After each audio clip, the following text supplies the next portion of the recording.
వైష్ణవి అయితే వెన్నెలను కలవడం కోసమని చెప్పి బ్యాగ్ వేసుకొని రెడీ అవుతుంది. ఇక బయటకు వచ్చేసరికి బయట ఉన్న వాళ్ళ నానమ్మ జానుని చూసి ఒక్కసారిగా షాక్ అవుతుంది. ఏంటి వీళ్ళు ఎక్కడ ఉన్నారు, ఇప్పుడు నేను బయటకు వెళ్ళేది ఎలాగా అని చెప్పి వైష్ణవి అయితే కంగారు పడుతూ ఆలోచిస్తూ అక్కడే ఉండిపోతుంది.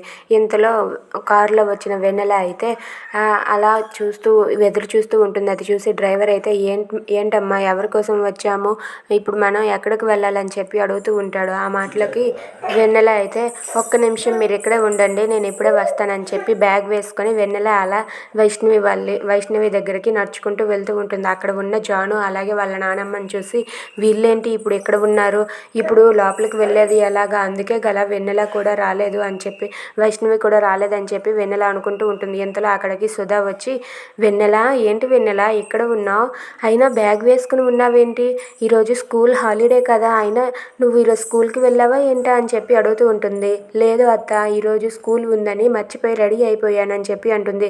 సరేలే పద లోపలికి అని చెప్పి వెన్నెలనైతే సుధా లోపలికి తీసుకుని వెళ్తూ ఉంటుంది. అది చూసి వాళ్ళ అమ్మ అయితే ఏంటమ్మా ఇలా బ్యాగ్ వేసుకొని ఉన్నావేంటి, బయట నుంచి వస్తున్నావేంటి అని చెప్పి అడిగితే స్కూల్ ఉందని రెడీ అయిపోయిందమ్మా అని చెప్పి సుధా అంటుంది.